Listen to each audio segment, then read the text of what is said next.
আল্লাহ রাব্বুল আলামিন জিবরাইল আলাইহিস সালামকে বলেন, জিবরাইল যাও মুহাম্মাদের কাছে গিয়ে তার কান্নার কারণ জিজ্ঞাসা করো। যদিও আমি তার কান্নার কারণ জানি, এরপরেও তুমি তার কাছে গিয়ে জিজ্ঞাসা করো। জিবরাইল আলাইহিস সালাম নবীজির কাছে এসে জিজ্ঞাসা করে, ও মুহাম্মদ, আপনি কান্না করেন কেন? যদিও আপনার কান্নার কারণ আল্লাহ তাআলা জানে, এরপরেও আপনার কান্নার কারণ তিনি আপনার কাছে জানতে চায়। এইবার নবীজি সাল্লাল্লাহু আলাইহি ওয়াসাল্লাম তার কান্নার কারণ জিবরাইল আলাইহিস সালামের কাছে বললেন, উম্মতের মাগফিরাতের কথা, নাজাতের কথা বললেন। জিবরাইল আলাইহিস সালাম আল্লাহ তাআলার কাছে গিয়ে বলে, আল্লাহ, আপনার নবীর কান্নার কারণ হলো তার উম্মতের জন্য ক্ষমা। আল্লাহ তাআলা বলেন, জিবরাইল যাও আমার মুহাম্মদকে গিয়ে জানায় দাও, আমি অচিরেই তাকে তার উম্মতের ব্যাপারে সন্তুষ্ট করব, আমি তাকে তার উম্মতের ব্যাপারে অসন্তুষ্ট করব না। আল্লাহ তাআলা বললেন যে আমি তাকে তার উম্মতের ব্যাপারে সন্তুষ্ট করব। সূরা দুহার মধ্যে আল্লাহ তাআলা বলেন, ওয়ালা সাউফা ইউতিকা রাব্বুকা ফাতারদা, যে আপনার রব আপনাকে অচিরেই এমন কিছু দিবেন আপনি খুশি হয়ে যাবেন। আর হাদিসে কি আসছে? আল্লাহ বলেন অচিরেই আল্লাহ তাআলা আপনাকে আপনার উম্মতের ব্যাপারে সন্তুষ্ট করবে, অসন্তুষ্ট করবে না। নবী এই দুই কথার জবাবে কি বলেন? নবী বলেন, আল্লাহ, আমি ততক্ষণ সন্তুষ্ট হব না যতক্ষণ না আমার সব উম্মতকে ক্ষমা করে জান্নাত না দেওয়া হবে। সুবহানাল্লাহ। উম্মতের প্রতি নবীর মায়া কত বেশি। রাসূলুল্লাহ সাল্লাল্লাহু আলাইহি ওয়াসাল্লাম শুধুমাত্র উপস্থিত উম্মতদের ভালোবাসতেন তা নয়, কিয়ামত পর্যন্ত যত উম্মত আসবে সবাইকে ভালোবাসার খবর নবীজি দিয়ে গেছেন। একদিন নবীর সাথে সাহাবায়ে কেরাম পথ চলতেছে, হঠাৎ করে নবীজি বলে, আমার ভাইদেরকে দেখতে মন চায়। সাহাবায়ে কেরাম জিজ্ঞাসা করে, ইয়া রাসূলুল্লাহ, আমরা কি আপনার ভাই নই? নবীজি বলেন, তোমরা হলো আমার সাথী সাহাবী। বলে, আপনার ভাই কারা?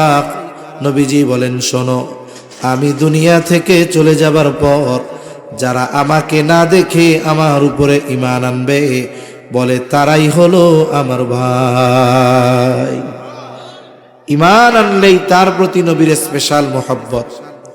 শুধু তাই না, উম্মতের দ্বারা আঘাতপ্রাপ্ত হওয়ার পরেও নবীজি কখনো উম্মতের জন্য বদদুয়া করেন না।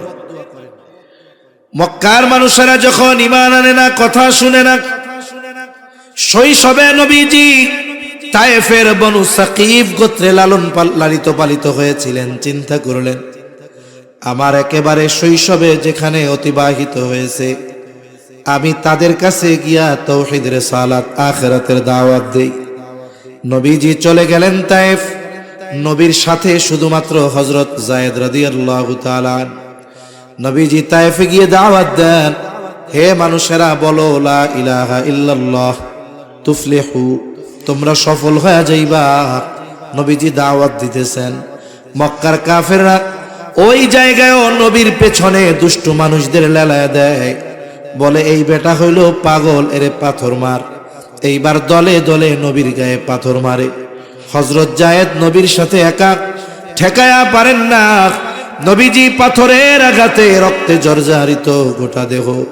নবীজি পড়ে যাইতেন, আবার দাঁড়াইতেন, উঠতেন, আর বলতেন, হে মানুষেরা, বলো লা ইলাহা ইল্লাল্লাহ তুফলিহু, তোমরা সফল হয়ে যাইবা। নবীর গায়ে তারা সারাদিন পাথর নিক্ষেপ করেছে। পাথর নিক্ষেপের পরিমাণ কত কত কত। বলে, নবীর গায়ে তারা পাথর নিক্ষেপ করেছে। পাথরের আঘাতে নবীজির গা জর্জরিত হয়ে রক্ত প্রবাহিত হয়েছে।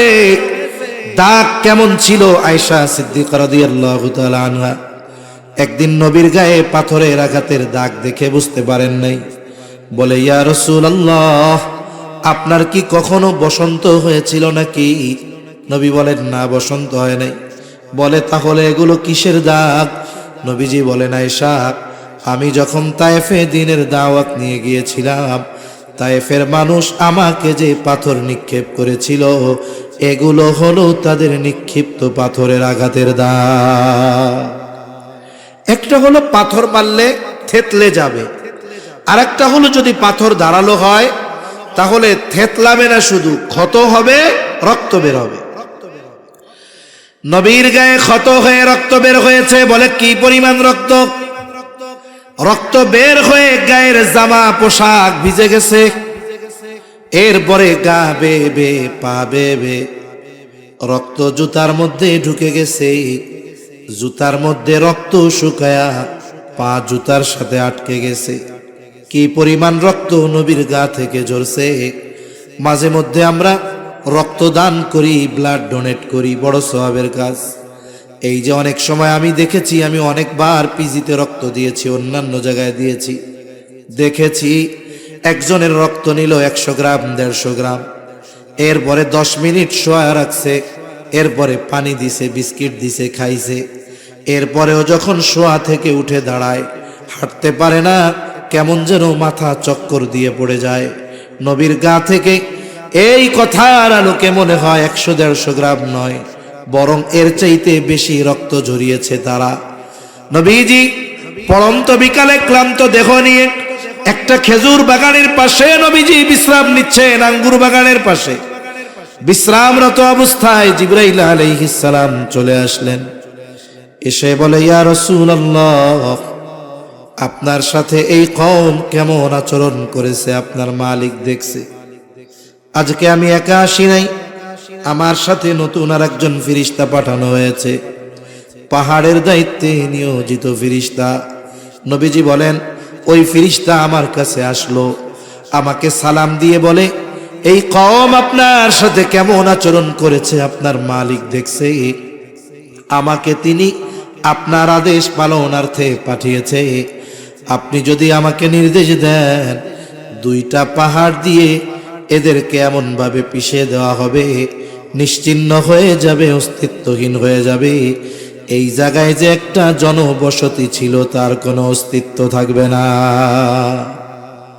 আল্লাহ পাঠাইছে আমাকে আপনার আদেশ পালন করার জন্য। আপনি শুধু অর্ডার দেন, মুহূর্তের মধ্যে খালাস। নবী কি প্রতিশোধ পরায়ণ ছিলেন নাকি? নবীকে ব্যক্তিগতভাবে যদি কেউ কষ্ট দিত, ক্ষমা চাইলে নবীজি মাফ করে দিতেন। আমরা তো প্রতিশোধ পরায়ণ। বলে, 20 বছর আগে কেউ যদি আমাকে একটা কথার দ্বারাও কষ্ট দিয়ে থাকে, 20 বছর পরে যদি আমার পাওয়ার হয়, ক্ষমতা হয়, ওই 20 বছর আগের ওই কথার প্রতিশোধ নিতে আমি উন্মুখ হয়ে থাকি। মনে রাখবেন, প্রতিশোধ পরায়ণ মানুষের অন্তরে কোনোদিন শান্তি আসে না। কিন্তু যারা ক্ষমার এই মহান গুণ অর্জন করতে পারে, এদের সম্পদ না থাকতে পারে কিন্তু শান্তি দিয়ে হৃদয় ভরপুর থাকে। আল্লাহ তাআলা এই ক্ষমার গুণ আমাদের দান করেন, বলি আমিন। আরে প্রতিশোধ সবাই কম বেশি নিতে পারে, ক্ষমা কয়জন করতে পারে? নবীজি আরাম করতেছিলেন, আরাম থেকে উঠে বসলেন। কেমন যেন ফেরেশতাকে বলে, শোনো, তুমি তো আমাকে বলতেছ, আদেশ দেন 2 পাহাড় দিয়ে এদের পিষে দেই, কিন্তু এদের ব্যাপারে আমি আল্লাহ তাআলার কাছে কি আশা পোষণ করি জানো? আমি তো এদের ক্ষতি চাই না, আমি তো এদের ধ্বংস চাই না, বরং আমি আল্লাহর কাছে আশা করি, বাল আরজু আন ইয়াখরুজাল্লাহু মিন আসলাবিহিম মান ইয়াবুদুল্লাহ ওয়াহদাহু ওয়া লা ইউশরিকু বিহি শাইআ। নবীজি বলেন, আমি তো এদের ব্যাপারে আল্লাহ তাআলার কাছে এই আশা পোষণ করি যে এরা হয়তো বুঝতে পারে নাই, তাই আমার কথা মানে নাই, কিন্তু হয়তো আল্লাহ তাআলা এদের মধ্য থেকে এমন এক সম্প্রদায় বের করবে যারা এক আল্লাহর ইবাদত করবে, তার সাথে শিরিক করবে না। আমি তো এই আশা করি, আর তুমি আমারে কইতেছো যে নির্দেশ দেন পাথর চাপা দিয়া সাইজ কইরা দেই। একটু চিন্তা করেন তো, উম্মতের প্রতি কেমন মায়া মোহাব্বত ভালোবাসা থাকলে এই রকম আঘাত প্রতিঘাতের পরেও নবীজি ক্ষমা করে দেন। একটা একটা হাদিস ঘটনা বলতে গেলে অনেক বলা যাবে। আসেন, নবীজি আমাদের ভালোবাসেন এ ব্যাপারে সব একদিকে রাখেন। নবীজি আমাদের ভালোবাসেন এই খবর কোরআনে জানিয়েছেন কে? জোরে বলেন না কে? আল্লাহ তাআলা জানিয়েছেন। আল্লাহ তাআলা বলেন, লাকাদ জাআকুম রাসূলুম মিন আনফুসিকুম আজিজুন আলাইহি মা আনিতুম হারিসুন আলাইকুম বিল মুমিনিনা রাউফুর রহিম। একটু খেয়াল দিয়া আল্লাহর রাস্তায় কথাগুলো শুনবেন, তাহলে বোঝা যাবে। আল্লাহ তাআলা বলেন, লাকাদ জাআকুম রাসূলুম মিন আনফুসিকুম, তোমাদের মধ্য থেকে তোমাদের জন্য এমন একজন রাসূল এসেছেন। বলে রাসূল কেমন রাসূল? বলে আজিজুন আলাইহি মা আনিতুম, এই রাসূল হলো এমন রাসূল, তিনি হলেন তোমাদের জন্য যেটা কষ্টের সেটা তার জন্য কষ্টের। তার মানে উম্মত যেটাতে কষ্ট পায় সেটাতেও নবীজি কষ্ট পায়। উম্মত জাহান্নামে গিয়ে কষ্ট পাবে, নবীজির এতে কষ্ট লাগবে।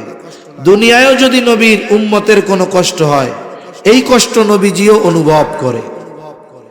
একে বলে সমব্যথী, আজিজ। তাহলে নবী আমাদের কষ্টে কষ্ট পান। এখন কথা হলো, একজন মানুষ আর একজনের কষ্টে কষ্ট পায় কেমনে? বলে পায় যদি সম্পর্কটা গভীর হয়। যেমন মনে করেন এক লোকের 2 বছরের একটা বাচ্চা আছে, একেবারে প্রত্যন্ত অঞ্চলে বসবাস করে। বাচ্চার বয়স কয় বছর? এমন প্রত্যন্ত অঞ্চল, বাজারঘাট নাই, দোকান নাই, অসুস্থ হইলে রাত্রে কোনো ব্যবস্থা করার উপায় নাই। গভীর রাত, ওই 2 বছরের বাচ্চা প্রচন্ড জ্বরাক্রান্ত হয়ে গেল, অসুস্থ। রাত 1টা বাজে, 2টা বাজে, দোকানও নাই, যানবাহনও নাই, হসপিটালে নেওয়ার উপায় নাই। জ্বরের তীব্রতা এত বেশি, বলে চোখ দুটো কেমন যেন ফুটে বের হয়ে যাবে। বাচ্চা জবান দিয়ে আবল তাবল বকতেছে, আহ আহ বলে। গায়ে হাত দিয়ে দেখা যায় গাটা যেন কেমন আগুন হয়ে গেছে। এই অসুস্থ বাচ্চা যন্ত্রণায় আহ আহ করতেছে। তার 2 পাশে বসা তার মা আর বাবা। সন্তান যাদের আছে তারা অনুধাবন করতে পারবে। বলেন তো, ওই অসুস্থতায় ওই ছোট বাচ্চা যত কষ্ট পায়, পাশে বসে থাকা মা বাবা ওই বাচ্চার চাইতে কষ্ট কম পায় না? বেশি পায়। বেশি কষ্ট কেন পায়? বলে মোহাব্বতের কারণে। অন্যের সন্তান অসুস্থ হইলে তো আমি এত কষ্ট পাবো না। কেন? বলে ওই সন্তানের প্রতি আমার মোহাব্বত ওই সন্তানের মা বাবার মতো না।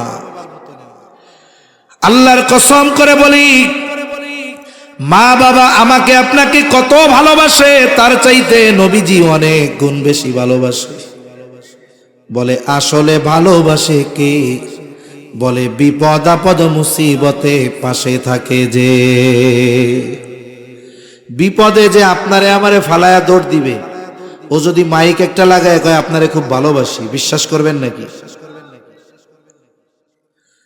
দুনিয়ার বিপদ আপদ মুসিবত এটা ক্ষণস্থায়ী, চোখ বন্ধ হলেই শেষ।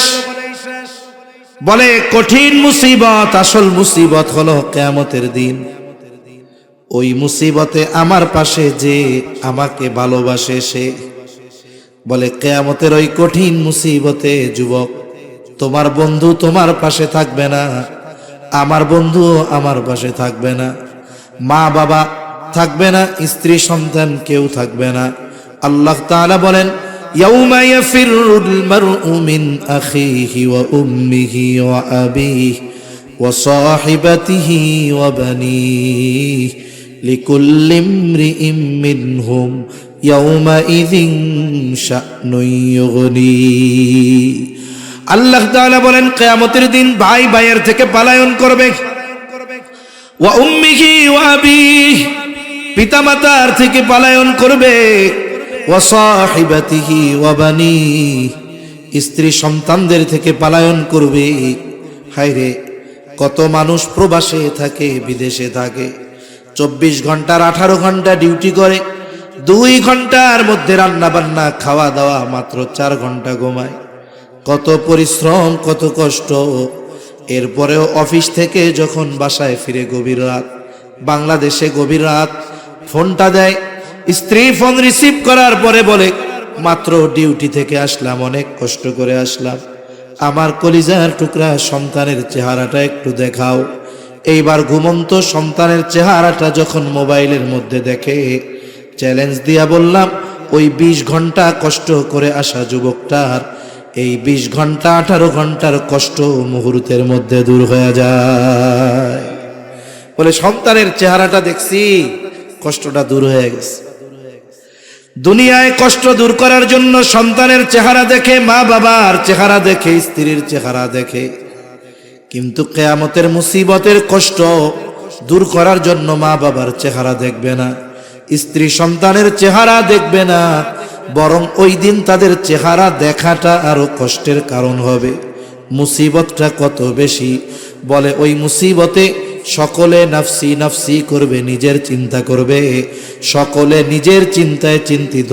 বলে নবীও চিন্তিত, বলে নবী নিজের চিন্তায় চিন্তিত নয়, বরং নবী তার উম্মতের নাজাতের চিন্তায় চিন্তিত থাকবে। মানুষেরা এমন আল্লাহ তাআলার কাছে বলবে, আল্লাহ, সারা দুনিয়ার সব মানুষকে জাহান্নামে দিয়ে হলেও আপনি আমাকে জান্নাত দিয়ে দেন। ওই দিন নবী কি করবে ভাই? বলে আমার আপনার নবী হাসরের ময়দানে অবস্থান করবে, সব নবী জান্নাত অভিমুখে রওনা হয়ে যাবে, জান্নাতের দরজায় পৌঁছায়া যাবে। জান্নাতের দরজা বন্ধ, জান্নাতের পাহারাদারকে বলা হবে দরজা খুলে দাও। জান্নাতের পাহারাদারেরা বলবে না, দরজা খোলা হবে না। বলে যিনি আসলে খোলা হবে তিনি এখনো আসেন নাই। কোথায় তিনি? বলে এখনো তিনি হাসরের ময়দানে। নবীজি হাসরের ময়দানে কি করবেন? বলে উম্মতের নাজাতের চিন্তায় চিন্তিত। একটা মানুষ যখন চিন্তিত থাকে তখন এক জায়গায় সে স্থির থাকতে পারে না, নড়াচড়া করে, বিছানায় শুইলে ঘুম আসে না, চিন্তায় বিছানা থেকে উঠে চেয়ারে বসে, বাড়ির উঠানে হাঁটে, বাড়ির ছাদে হাঁটে, বারান্দার বেলকুনিতে হাঁটে। বলে হাসরের ময়দানে নবীজি উম্মতের চিন্তায় এক জায়গা থাকবেন না। একবার নবী চলে যাবেন হাউজে কাউসারের কাছে, না জানি তার কোনো উম্মত পানি পানে মাহরুম হয়ে যায়। আর একবার চলে যাবেন পুলসিরাতের কাছে, না জানি কোনো উম্মত পুল পাড়ি দিতে ব্যর্থ হয়ে যায়। আর একবার নবী চলে যাবেন মিজানের কাছে, না জানি কোনো উম্মত ওজনে ধরা পড়ে যায়। আর একবার নবীজি চলে যাবেন জাহান্নামের দরওয়াজায়, না জানি কোনো উম্মতকে জাহান্নামে দিয়ে দেওয়া হয়। আবার যখন উম্মতের জন্য সুপারিশের প্রয়োজন, আল্লাহর দরবারে সেজদায় লুটিয়া পড়বে। বলে যতক্ষণ না নবীর ওই উম্মত যার অন্তরে যাররা পরিমাণ ঈমান হলেও ছিল, তার ব্যাপারে আল্লাহ তাআলার পক্ষ থেকে যতক্ষণ না জান্নাতের নিশ্চয়তা নবী পাবে, ততক্ষণ পর্যন্ত আমার আপনার নবী নিজে জান্নাত অভিমুখে রওনা হবে না। ওই দিন নবী আমাদের ভুলবে না। তাইলে বলেন, মা বাপ বেশি ভালোবাসে না নবী বেশি ভালোবাসে? জোরে বলেন, মা বাবা বেশি ভালোবাসে না নবীজি বেশি ভালোবাসে? সন্দেহ আছে? এই জন্য মোহাব্বতের কারণে যেমন সন্তান অসুস্থ হইলে মা বাপ কষ্ট পায়, অনুরূপ উম্মতের প্রতি নবী মোহাব্বতের কারণে উম্মতের কষ্টে নবী কষ্ট পায়। এরপরে আল্লাহ তাআলা বলেন, এই নবী হলেন এমন নবী, হারিসুন আলাইকুম, তোমাদের জন্য কল্যাণকামী নবী। সব সময় উম্মতের কল্যাণের কথা চিন্তা করতেন। হাদিসের মধ্যে আসছে, নবীজি বলেন আল্লাহ তাআলা সব নবীকে উম্মতের ব্যাপারে একটা বিশেষ দোয়া করার অনুমতি দিয়েছে এবং ওই দোয়া কবুলের প্রতিশ্রুতি আল্লাহ তাআলা দিয়েছেন। নবী বলেন সব নবী তার উম্মতের ব্যাপারে ওই দোয়া দুনিয়ায় করে ফেলছে, আমি ওই দোয়াটাকে সংরক্ষণ করে রাখছি। বলে কিয়ামতের দিন আমার উম্মতের জন্য সুপারিশ হিসাবে ওই দোয়া আমি আল্লাহর কাছে করব। কারণ এই দোয়াটা দুনিয়ায় করার চাইতে আখিরাতে করলে আমার উম্মতের জন্য বেশি কল্যাণকর হবে। এজন্য নবী ওই দোয়া আখিরাতের জন্য জমায়ে রাখছেন। তাহলে নবীজি উম্মতের ব্যথায় ব্যথিত হন, সাথে সাথে নবীজি উম্মতের জন্য কল্যাণকামী। এটা সব উম্মতের জন্য, সে হোক কাফের হোক সে মুমিন। কারণ নবীজির নবুয়তির পরে কিয়ামত পর্যন্ত যত মানুষ আসবে, মুমিন হোক আর কাফের হোক, সব নবীজির উম্মত, ঠিক কিনা? তবে শুরুতে একটা আয়াত বলছিলাম, আয়াতের অংশ, লাকাদ মান্নাল্লাহু আলাল মুমিনিন, মুমিনদের জন্য নবী হলেন বিশেষ অনুগ্রহ। এই জন্য মুমিনদের প্রতি নবীজির ভালোবাসাটাও একটু স্পেশাল।